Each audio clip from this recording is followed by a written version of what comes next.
Got to get better. It's November. We'll get better. Very proud of this young lady right here for her effort and her willingness to sacrifice. But we'll get better.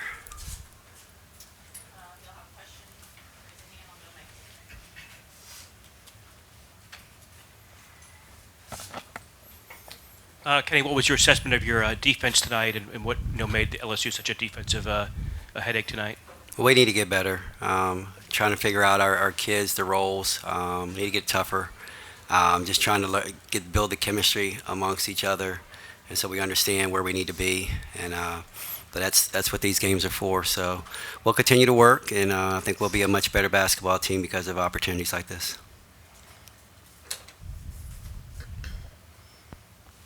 Uh, Kenny, you guys dealt with a lot of foul trouble. Liz, Clara, obviously, across the board. How challenging was it when you're still trying to learn so much about your team and still trying to mix and match and maybe find an identity in a big game like this where you can't necessarily roll with what you'd like to? Yeah, it was difficult. There's a lot of cloudiness out there, but we have to learn how to adjust to the circumstance. And but again, with a very inexperienced group together, opportunities like this will provide that for us, and we'll learn from it and get better. Coach, what were you expecting out of Angel Reese after missing 4 games? I don't know Angel Reese. We weren't expecting anything. We just came out and ready to lock in and focus on us. We're not good enough to focus on somebody else's team. We're still learning ourselves.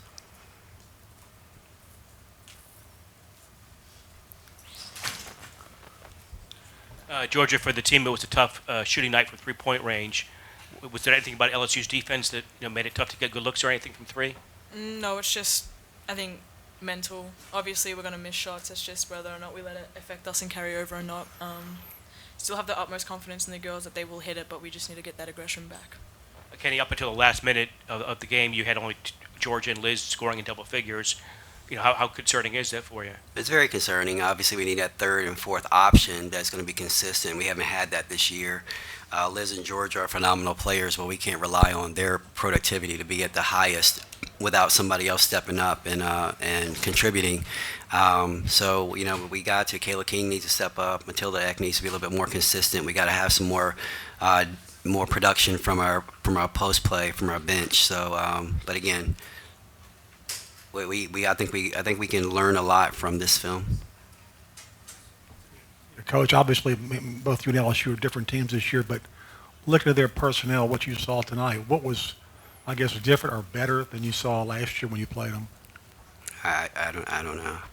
Well, I think we're both trying to figure ourselves out. I gotta figure out my team.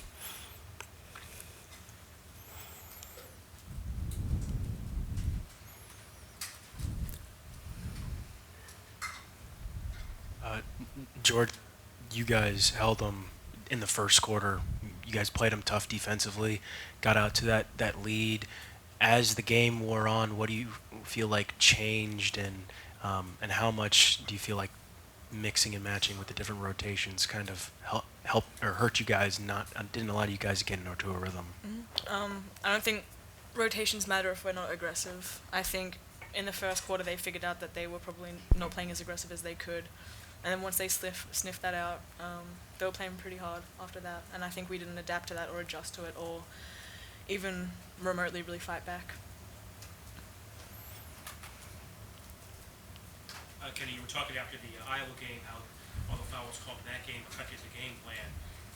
Similar case tonight? Yeah, it really did. It kind of threw us off. I think Olivia Samil got 2 fouls very quickly. Liz, Georgia, and Kayla got a foul within the first maybe 3 minutes of the game, and it just really, it makes you a little bit hesitant because you're trying to fill the situation out. So, and we do. I'm not going to sit here and say we don't foul at all, but it was very confusing and how the game was going to be called, and I think that really affected just what we were trying to do as far as our rotations down the stretch. What would you say the team at halftime, and then what happened in the third quarter? They were obviously, instead of taking the lead back, they just added Yeah, we played bad in the second quarter. They outscored us. I think it was 22-9. We shot 18%, I think it was, from the second quarter, and we came out. We needed to have a good start, and right away we turned the basketball over and gave them a layup. They got a couple of leak outs.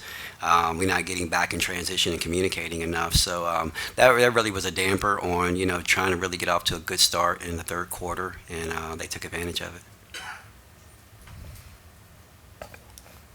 Well, Georgia, you've had these two high-profile games early in the season, Iowa and here. Neither one went your way. What did that, tell you about your team, or what can you learn about your team from these two big games? That it is November, and at the end of the day, we do have, 3 returners, 3 people who know exactly what Coach Brooks wants, and we have 9 other girls who don't, and we need to figure out how to gel, play with chemistry, figure out our personality and who we are as a team. I don't think we have that covered yet, so... I mean, it's not even just against Iowa or LSU. It's every single game. Like, we have to develop that personality and learn each other more.